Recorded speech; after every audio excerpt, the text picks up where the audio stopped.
60 seconds. I think that's it. I didn't know how long it would take. I thought it might take longer, but it took exactly 60 seconds for all that to happen. And I think it's enough that there's an actual difference for me where you guys are. The seats aren't fully filled up, but you're closer.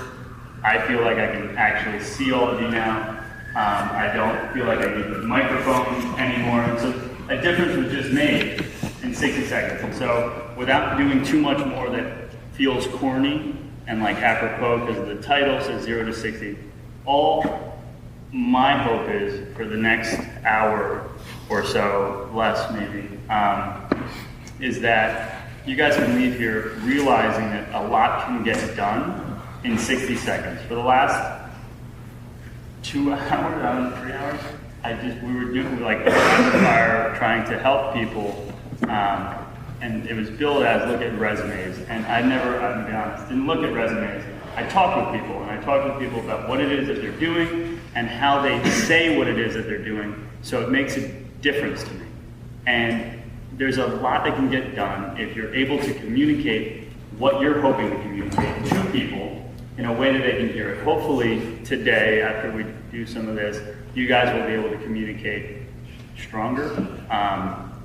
And so, I know that there's a contingent of lacrosse players here. By show of hands, who in the room is like a senior, just to help me see the audience here?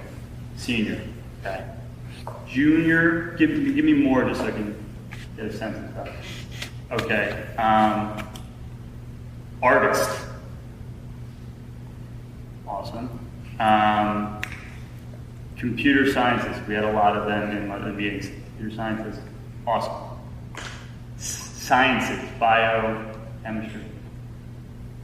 I think I got most people to raise their hands.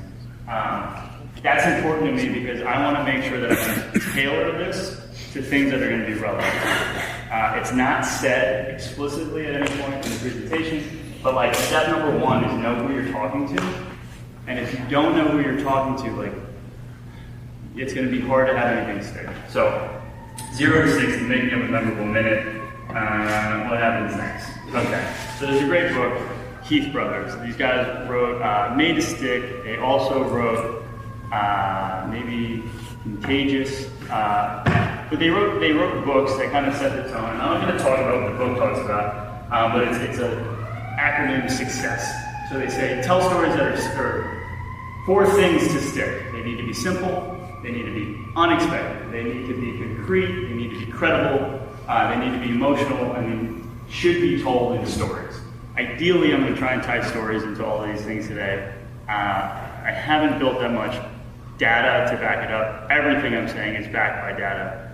This book is the case study. If you want data points, read Made to Stick. What I'm going to talk about today comes in large part because I live in New York City, and somehow or another I got connected to a company called the Startup Institute. I think that is the next slide, and I'm going to start using this handy-dandy little pointer thing. So what does it mean to you, right, as some seniors and juniors in science and art is you're going to need to tell stories. You're going to need to present in front of a class. You're going to need to have a ability to communicate who you are in interviews, right? Juniors, seniors, you're looking for internships and real-world job stuff. And so how are you going to be different from everyone else that's applying for these real-world job stuffs is going to be how well can you communicate what it is that you do. Somehow or another, I got connected to the Startup Institute in New York City.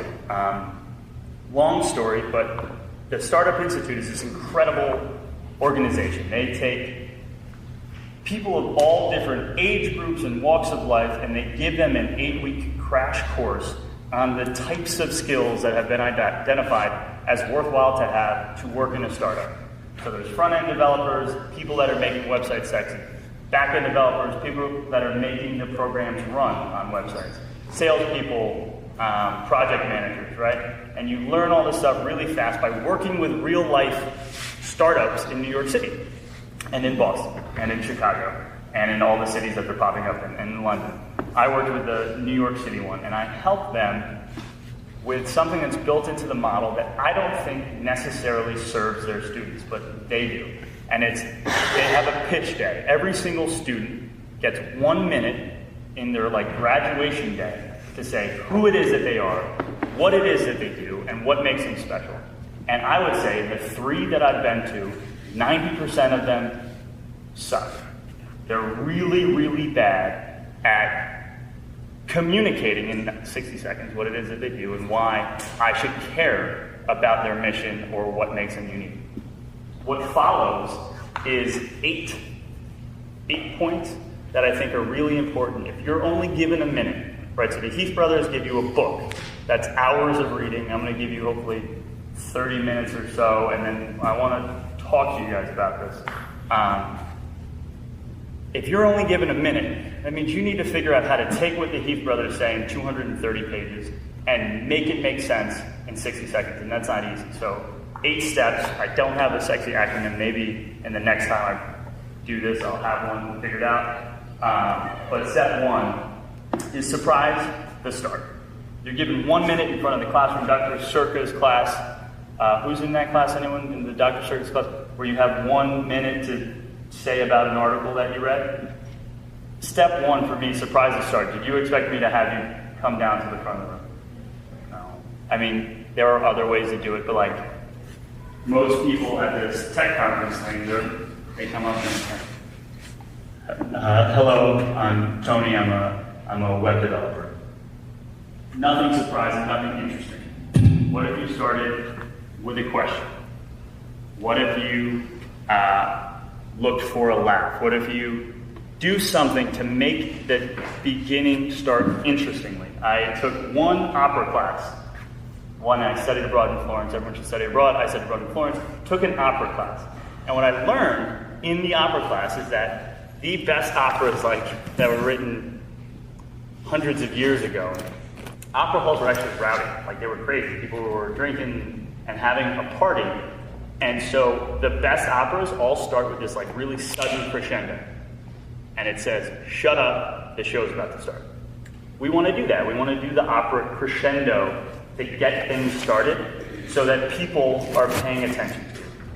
I don't know exactly what that's going to mean for you in the next 60-minute presentation you have, but I know the first way to lose people's interest is to start with something rote or expected. People zone out right away. The second point is tell stories. The Heath brothers say that. I want to go into it a bit further. I think telling stories it shows up, I think, again, in another point. But telling stories, it's a natural progression. People are interested in stories. That's how we had history for the longest time. It was narrative, oral histories.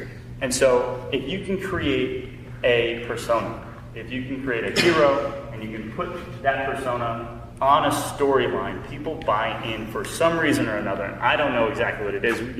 The scientists in the room can help us find the bio back end, but it's just a fact.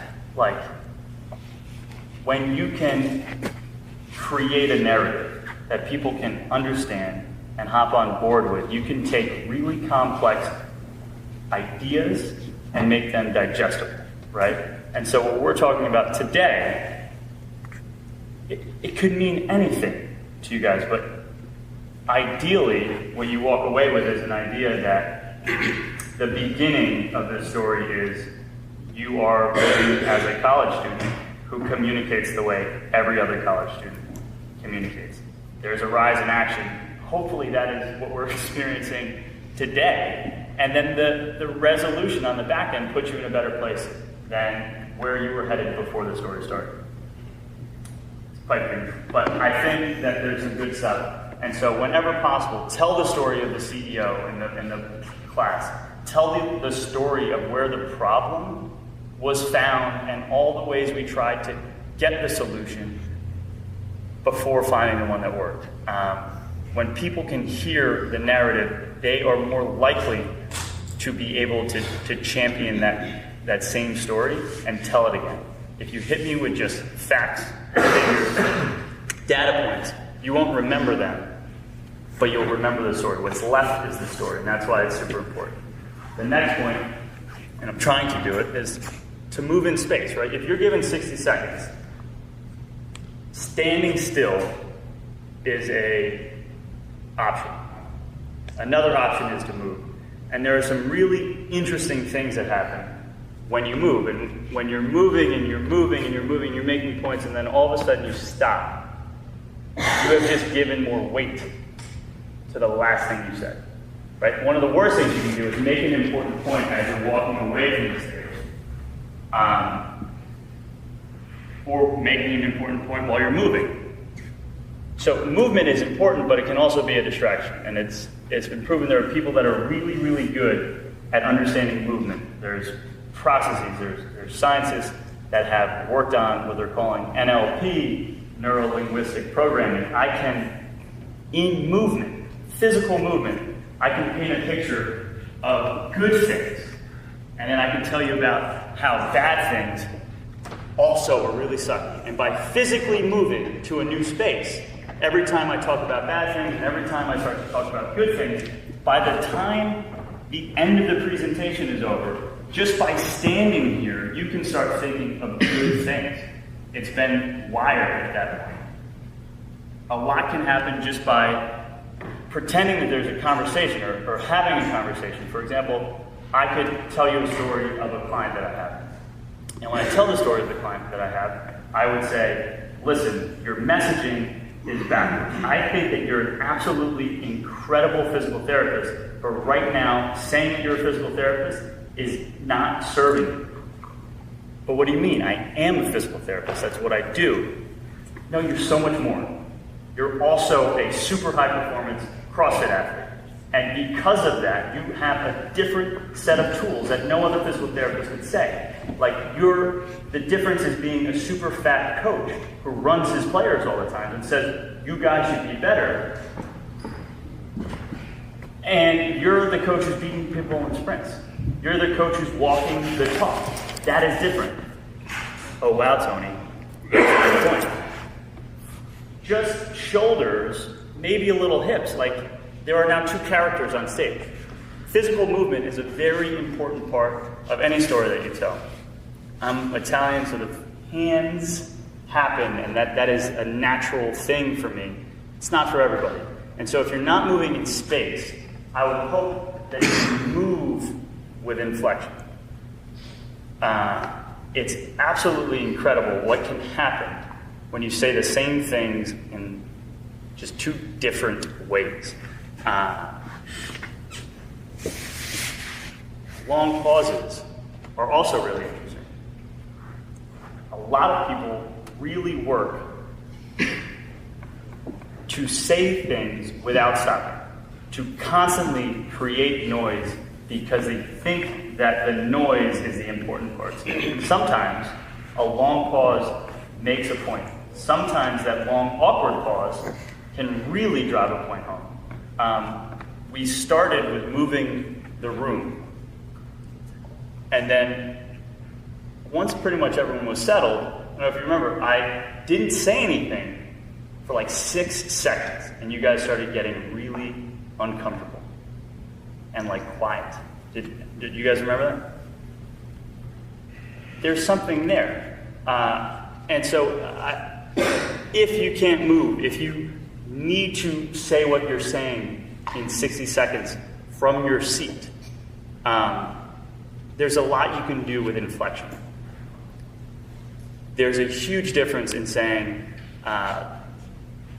Netflix crushed Blockbuster, and then saying something like, think about it, Blockbuster was in every city in the country, and they got crushed by a tiny startup about 10 years ago. There are revolutions happening in business today, and they're happening before we know it, and they're happening by taking archaic models and turning them on their heads, by solving problems that people care about in real time in ways that are convenient. And when you are actually excited about what it is that you're saying, it comes across. And sometimes it comes across in the pauses, in the nuance, in the silence between words. I have a thing, I try to avoid filler words. It has been proven that taking time between phrases is one of the best ways to kill filler words. And when people speak without filler words, they sound more intelligent. Slowing down and taking the time to process what it is that you're saying doesn't work against you. If you can slow down, think about it, give it some time, and then let it out, you're in a better place. And part of the reason is because you've created movement with just the inflection, with the way that you're speaking. Next point, show, don't tell. Not always possible, but it's got to be the goal. And with each point that I've made, and I feel like I'm moving kind of fast through this stuff, but with each point that I've made, I'm doing my best to actually show you what it is that I mean. Inflection, I'm trying to pause. Movement, I'm trying to show you what I mean by saying movement is important. With this Startup Institute pitch deck, one of the things I see in the two sessions before I worked with them specifically was a lot of talking, a lot of saying things. I'm a team player. I really love solving hard, complex problems. I go above and beyond when I am committed to the goal, and I think that I would be a great asset to your team. Thank you, Antonio. Cool. I would say all of those things too. Why wouldn't you want to say those things?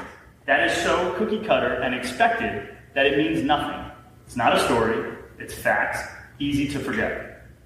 I always try and, whenever possible, do some digging to figure out, like, where is the story in that? What is actually interesting? Like, what can you tell me and show me with an actual example that's going to change the way I think about you? You say you're a team player, tell me about the time when you went above and beyond for your team. You say you love solving complex problems. What problem have you solved recently that makes you feel amazed that you were able to work through it? Tell me the story, because I'll make the conclusion that you're a team player. I'll get to the fact, man, this dude's super dedicated to what it is that he's doing.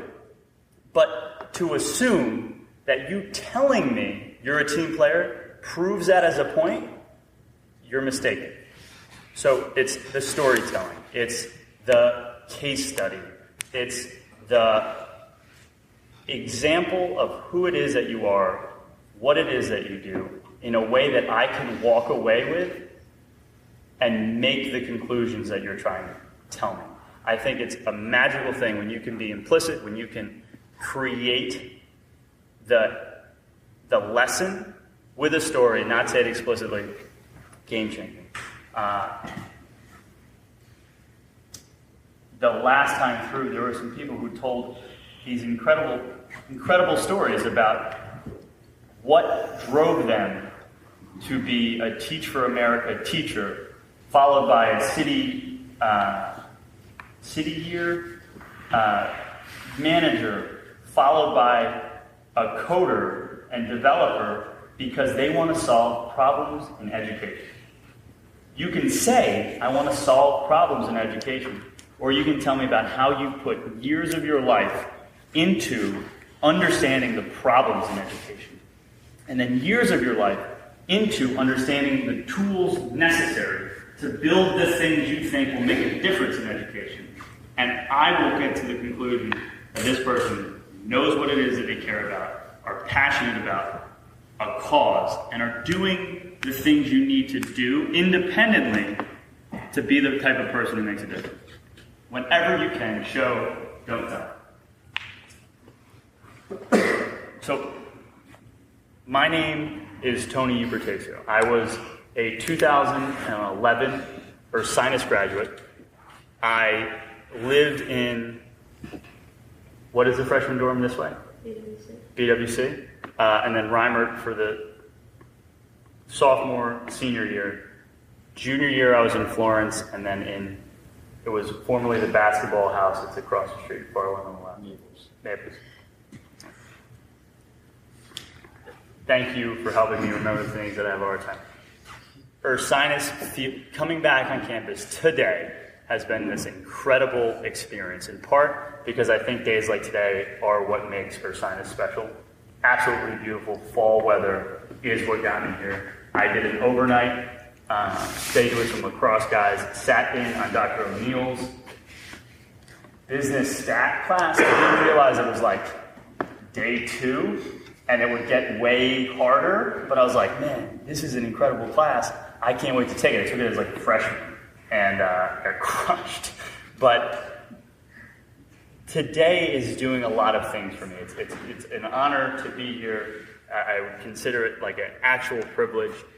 This type of environment, actually talking with people, and I do expect to have a conversation on the back end of this, is really what lights me up. Like, there's no pretending. This isn't something I've done a lot of. They're not hiring me. This was me pitching and saying, how can I get involved on campus? What can I do? This is the stuff that is my fuel. It excites me, it inspires me. And so I think that my road to get to here today has been very unique, very interesting, and very atypical. And I am not cookie cutter, and I am not necessarily what people would, I would say, what you would normally hear about in alumni magazines. I have been in small businesses. I have started stuff that has failed. I have not made a ton of money out of college, but I've lived in Italy 3 times.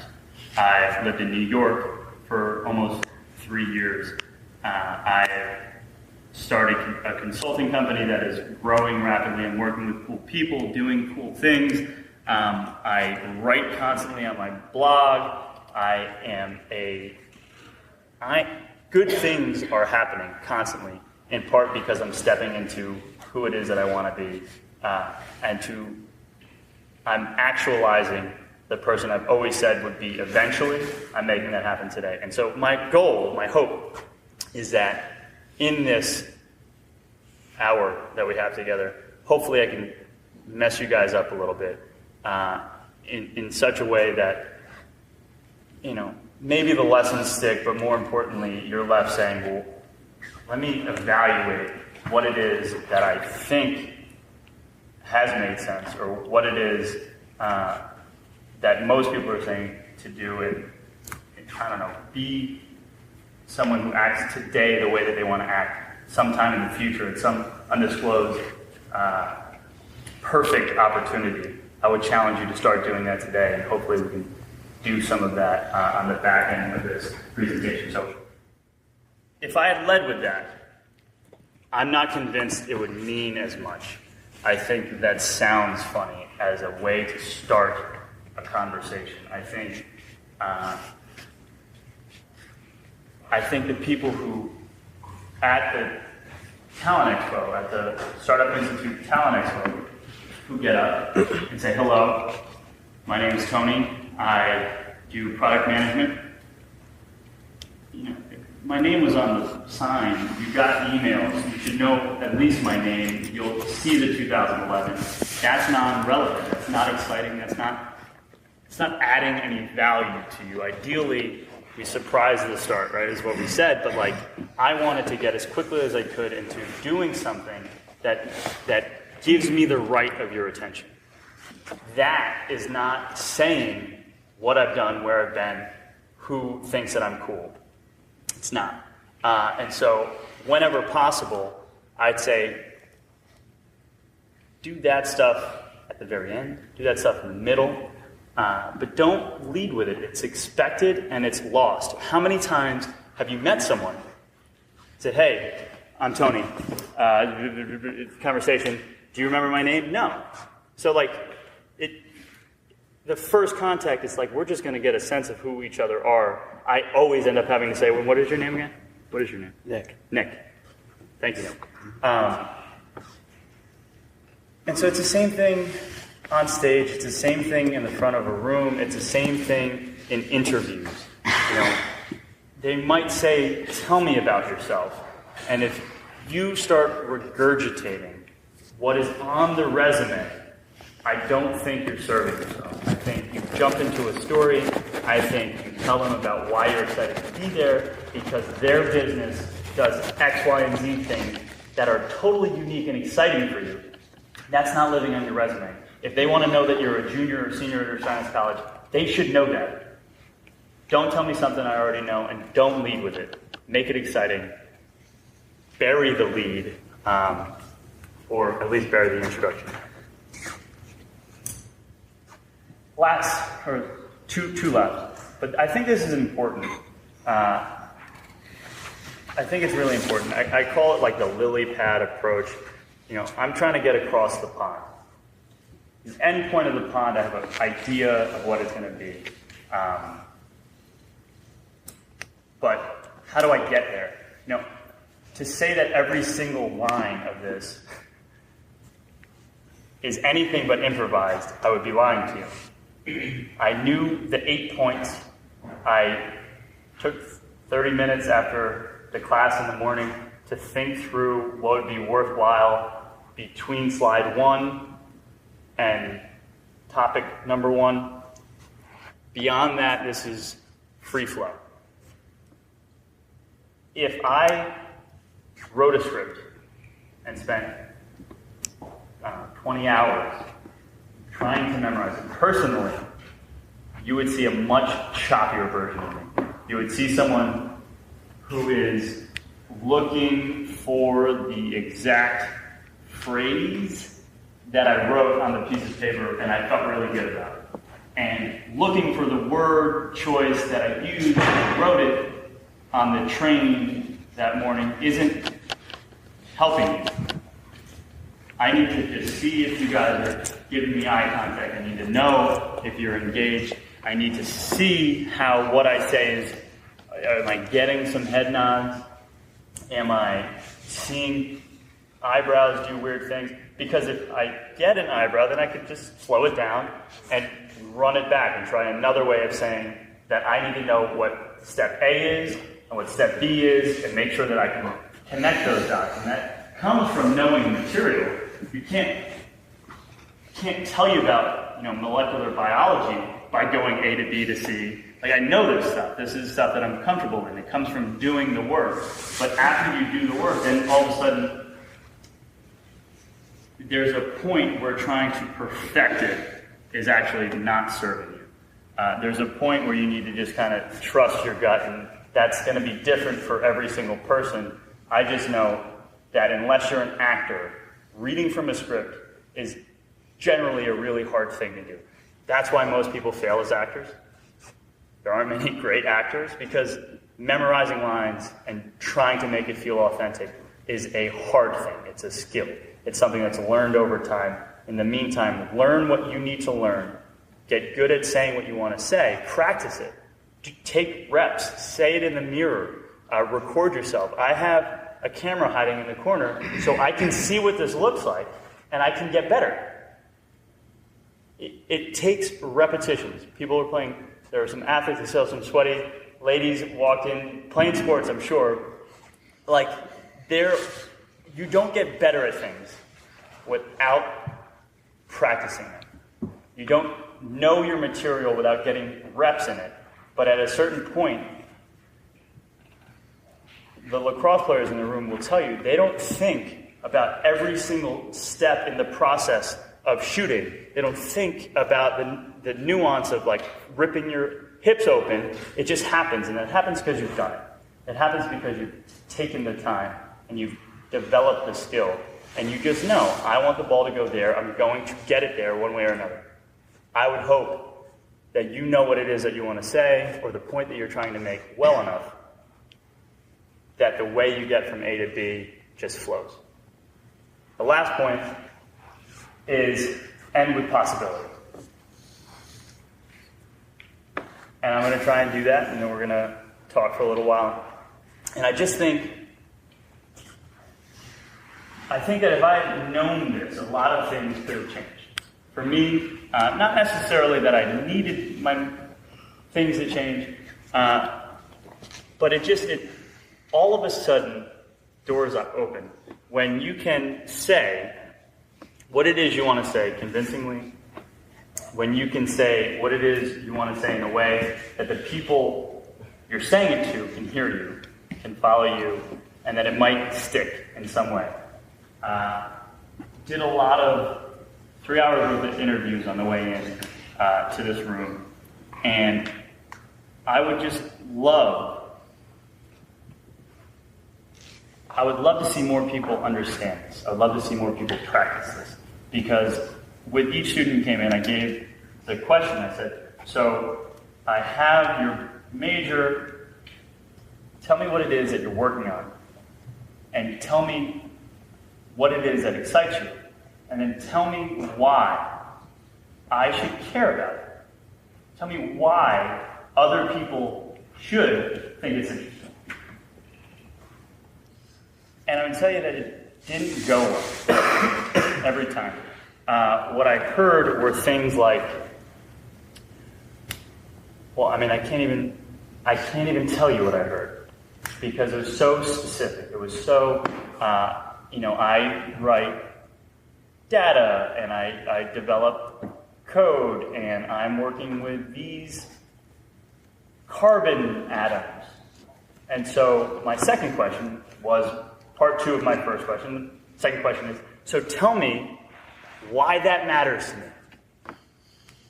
Why should I care that you're working with some carbon molecules? Why should I care that big data is able to be processed faster than it's ever been able to? And I think that what's the missing link is understanding who it is that you're talking to and understanding what it is that they care about. I have juniors primarily and seniors in the room right now. You guys care about getting jobs. You care about getting paid. You care about getting maybe good grades. Maybe you've stopped caring about getting good grades. So what I'm going to assume that this is about jobs. This is about getting the master's selection for whatever type of program you're trying to go to. And the way that you get those jobs, the way that you stand out in the interview, is not by the grade you got in any of the teachers' classes in the rooms or any of the teachers' classes that are giving you extra credit for being here. The way you get those jobs is by making an impact in the short time you have to interview. It's by making an impact in the short time you have when someone actually reads your email. It's by making a statement that is heard and is remembered.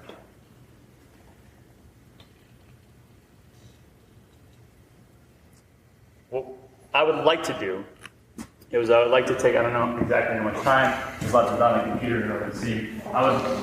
24 minutes. So we have about 25 minutes. Cool, that worked pretty well. I would like to first take some questions to understand what, after all of this, stands out as questions, and what, after all this, you would maybe want some clarity on. And then I'm going to ask for some brave souls to have conversations with me and hopefully make things practical and give you things to walk away with. Because I want you to get the job. And I know that you guys are better than the other candidates. But unless you truly understand what it is that just happened here, and you can walk away with learning that is relevant to you, I'm not sure it's going to stick. I want you guys to get the jobs. I want you guys to get accepted on the independent study. I want you to be able to communicate to Melissa Hardin and get accepted to study abroad. And you do that by being able to communicate value. So how can I be of value? What questions do you guys have? Please play the game and lob some layups to get me started. Yes, sir. I was going to say, what's a typical day? Typical day for me? Okay. Typical day for me this week, every single day has been different. On Monday, I started by consulting with a video production company that does great work. They have an incredible director and video guy. They built this like team, and they're a young company, but they built a team, and they're doing things in a really interesting way, or they're setting out to do things in an interesting way. What they're not doing is communicating what makes them special, and what they're not doing is going to market in a way that will provide them the right type of clients. So for 2 hours, we sat down and we got them better. The back end of the day was phone meetings, in-person meeting, to schedule webinars and email campaigns for other businesses down the road. Tuesday was I met with a client to reposition my working relationship with them.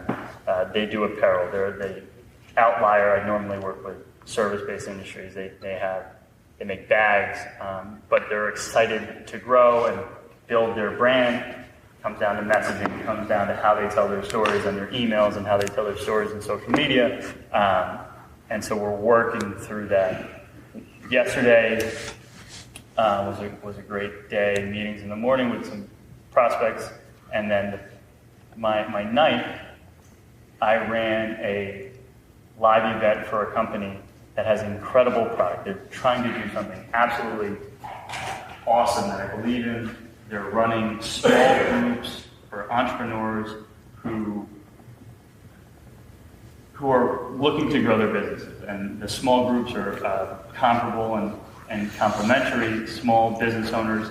And then they're building a software that tracks and measures goals and accomplishments and the work that you're doing, so you can look back on a month and not just say what happened, but be able to see what happened, where your time went, what caused revenue. Problem is they don't know how to sell what it is that they're doing. They don't know how to communicate why their solution is better than doing it for free with friends. They don't know how to say that the $300 it costs to be a customer month after month is pennies when you look at the change. So this is a graph, original reality. This is what life on the left side. Great question. This is what life looks like on the left side. It will get better. It will be a little bit of a wave, but you guys will continue upon whatever it needs to be in 2015, 2016, things will get better. I want to say, if you can take these ideas and implement them, that life will become that new whiter line that lives above your normal reality, right? What would happen, what's gonna happen if you just stay in cruise control will happen. I wanna say, if we work together, if we create this together, if we act in this way, we're gonna create a new future. And the space between those two lines is value. It can be valued in a number of different ways. I like it to be revenue, because if it's revenue, some of that is mine. I've earned it because I've created this new future. I want them to be able to communicate that, so we're working on it. And that has been my week. Most are different. Normally a lot of phone calls, prospecting calls, and client work. Great myself. What does your outline of Lillypad style problem end up looking like? Yeah, so on each slide, I have like 15 words. So on this slide, I have, say, Lilypad Approach to speaking. I understand what that means, and I've said it to people enough. I can freestyle around it. On this slide, there are no words. No words. Explicit versus implicit. Oh, you don't want to sound like Ben Stein's Your Eyes commercial. Do you remember that? What you do want to sound like going into commercials is You ever have a TV on in the background and just noise, and then a commercial comes out and it's quiet, and you like stop, you look to see what the commercial is? Like, you want to be a pattern break. You want what you're saying to be so distinct that it commands attention. And so that's the point that I missed. Okay? Physical, and healthy. Yeah. So, there really wasn't much down, except for when I look, there's the intro. So I started into what could be a normal intro. Don't memorize. I want to talk about finding words because I was trying to memorize. This is my cue card. Good question. I mean, I can't say everyone can do that, but it comes from just being confident and comfortable with the material itself. I'm sorry. Yes.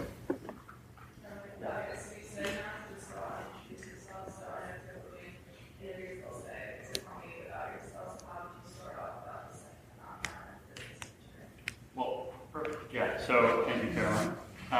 The question was, if you're saying not to start by introducing yourself, what do you do when they say, so Caroline, tell me a bit about yourself? And I'd say, know what they know and know what they're looking for, right? What they're not looking for is a 20-minute monologue. What they know lives on your resume and potentially on your LinkedIn. If they're good at what they do, they'll look at your LinkedIn, they'll look at social profiles. So I would necessarily start with something that is not living currently on your resume. I would start with, so tell me about yourself. Say explicitly, well, there's a lot to say. I'm going to pick something that I think might be relevant. Let me know. And that should be something interesting. That should be something topical. It shouldn't be just, my mom was a stewardess. Like, cool, non-relevant. Thank you for that. I don't know what you're interviewing for. Would you like to tell me what you're interviewing for? Would you make yourself up? Okay. But yeah, so I would just say, know what they know, and it's on your resume, it's on your LinkedIn. Know what they want to know. It's, are you a good fit? Are you thoughtful? Are you doing things? Prove it. Don't say it, prove it. There were two other questions. Yeah, in an interview, you find that humor, leaves a wider impact. Does that help you stand out? I think being yourself makes an impact. So the question is, does humor make a bigger impact than being serious? And but I think that's a great question. And so I got feedback from last night, and the only feedback that a friend of mine said is I had a laugh that showed up in the first 6 minutes. And he said, if you had made that laugh earlier, it would have been not even better. I realized thinking about today is I didn't make you guys laugh out of the gate. I started by being really serious. I said, come down, fill the front of the room. I don't know what's better.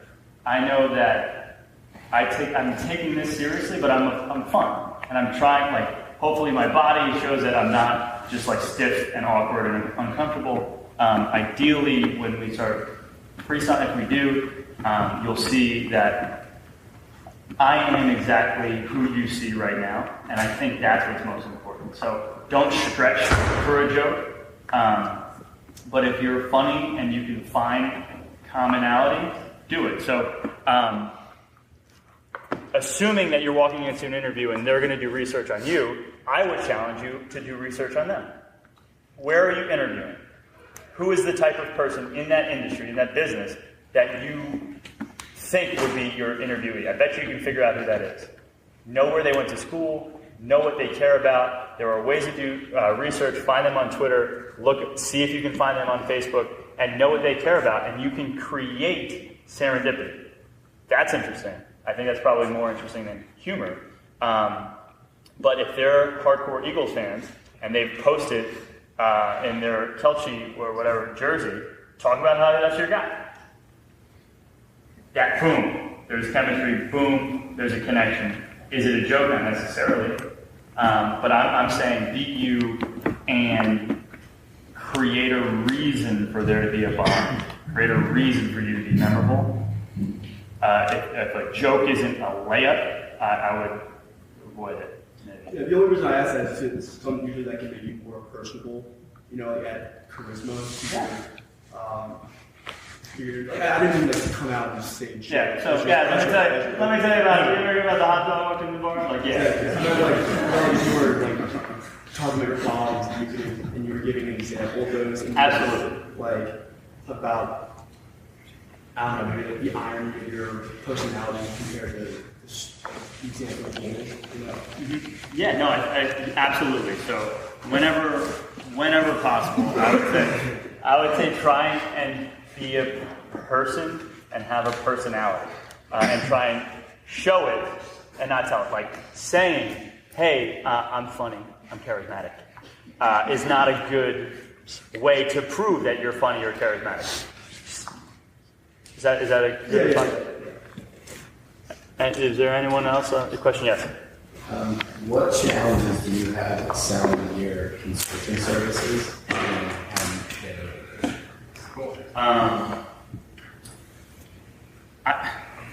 an issue was that I was too good for a little while at selling my consulting services. The issue is always if you can't communicate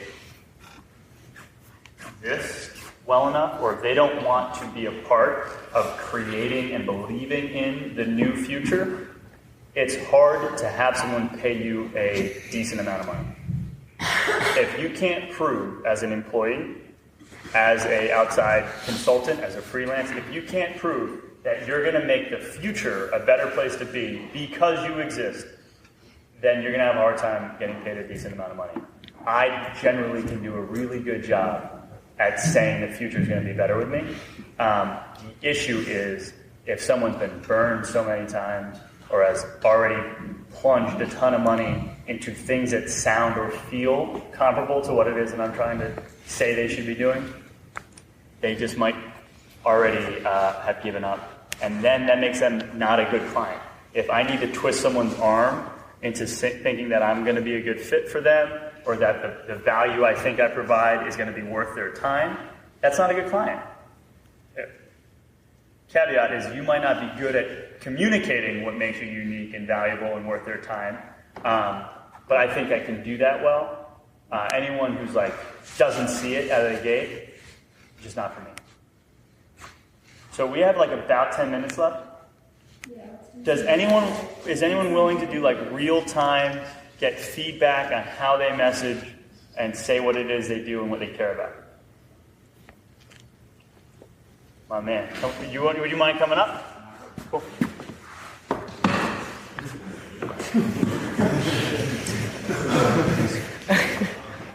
I appreciate it. What is your name? Jamie. Guys, thank you, Jamie.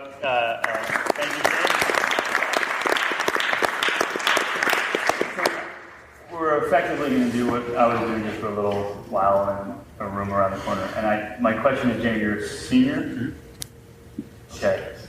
What are you working on campus that excites you? There's this software engineering class that I'm taking right now, and the team that I'm working with, it's supposed to be just a group project that spans the whole semester, but everybody has gotten into it enough that it's kind of become more of a startup experience. So the service is called Paper Doctor, and the gist behind it is overnight paper editing. So we have this thing planned out, we're working on it, it's pretty exciting. That's really exciting. Okay, so there's a number of things that are interesting to me. That's I think a really good response. So what's exciting for you on campus right now? He's in a class, James in a class, that what they're building is beginning to feel like a startup. And what they're working on is something called the Paper Doctor. I'm going to ask you to explain to me why the Paper Doctor is something everyone in this room should download on their phone or computer. It's just a website. Okay. I guess the reason you should download Paper Doctor is because it's a cheaper, easier, more reliable way to get comments and on your paper and have it copy edited for you. At least that's the idea. We're making it so that instead of really a service that we're offering, it's more of a marketplace where users can come sign up to get their paper edited, or they can come and sign up to become an editor. That's awesome. Jamie, you guys are on to something. We need to actually have a conversation.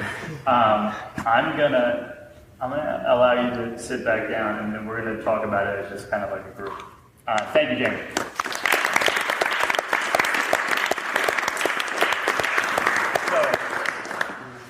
Real quick, how exciting is Paper Doctor for you guys? Somewhere in the middle of cool to like really cool, or somewhere in the middle of not cool to sort of cool? Really cool. By hands, help me out. Cool. And I think it's cool without even necessarily like having been marketed all that well. You're onto something. Let that be a affirmation. But what I'd say is like, how many people, by show of hands in the room, are paying to have your stuff edited? See any hands go up? Concern. How many people, by show of hands in the room, are paying to be tutored in some way or another? Concern. And so these are things that I think we need to think about as we go forward. How many people, by show of hands in the room, are trying and are actually getting paid to do stuff on campus? Campus shop, give me more hands. So this is exciting. People are trying to get paid. People aren't necessarily trying to pay. So it's going to be something that needs to be worked out in the messaging that makes it clear. Like to say it's the fastest way to get feedback on your papers. By show of hands, how many people in the room actually get feedback on their paper before they hand it in? Give me more hands, because I'm sort of seeing this happening. That's great. I had friends who no one ever looked at their papers until they went in. They didn't necessarily write great papers, but like feedback is important, right? You might need to spend some time really pressing on why feedback is important, right? What is important in getting your paper looked at? Is it that you get better grades, right? Do the grades matter now? Or is it that by seeing the progression of your papers and by seeing the feedback, you will in turn become a better writer? And being a great writer is an important part of being a successful college student and a successful employee. Is that important? Or is it graduating with a higher GPA gets you placement into careers that pay better? I'm not convinced that past a certain GPA makes much of a difference, but if you don't have that 3.3 or 3.2 something, then you are below the bottom threshold. So maybe the target is you have a 2.5 or a low 3, that's my client, right? And so what's the difference in long-term value for people who graduate liberal arts colleges with a 2.5 versus a 3.5? That's something interesting. If you can tell me that 5 years from now, I'll have made $100,000 extra because of the $20 investment in a 4-year subscription to the Paper Doctor, I'm paying $20 today. Today. It's a no-brainer. $20, $20,000 a year, but you have to tell that story. And so, what projects are you working on campus, right? They're interesting to you because it's neurons firing super fast at a way faster than anyone who's ever had neurons fired get caught on camera. Means nothing to me. Nothing to me. What's interesting is that there are residual effects that are relevant. That means that we can now understand why Shaun White is way better at snowboarding than me. And because we know that, everyone who cares about snowboarding can now get a little bit better and a little bit closer to what it's like to be Shaun White. You're working on solving complex database problems. What does that mean? It means nothing to me. right? Absolutely nothing. Database problems. I sell car parts. I don't care about database problems. Well, I should, because if I have 400 customers and I'm using Excel to manage them, and I'm using Excel to run deliverables and receivables, that's a bear. That means my secretaries are working way harder than they have to be. I can build a system using the stuff that interests me to make your life much easier, to give you back an hour a day, 5 hours a week. And how important are 5 hours to you? It's relevant. It makes a difference. You can make that point in a minute. And so we're at time. It's been an hour. I'm going to hang out. I have dinner with Melissa Sanders. She won't mind if I'm late, but I want to respect your time. You're going to get... if you would take a few minutes, pass these down. I really respect and appreciate the feedback. And I thank you guys for being here. This is me. If you guys have phones, like, send me an email, like right now, or tweet at me, just so that we're connected. I am here to serve, quite honestly, and I will give you what I can in terms of feedback. I'll look at resumes. I will tell me what you need. I'm here to help. Okay? While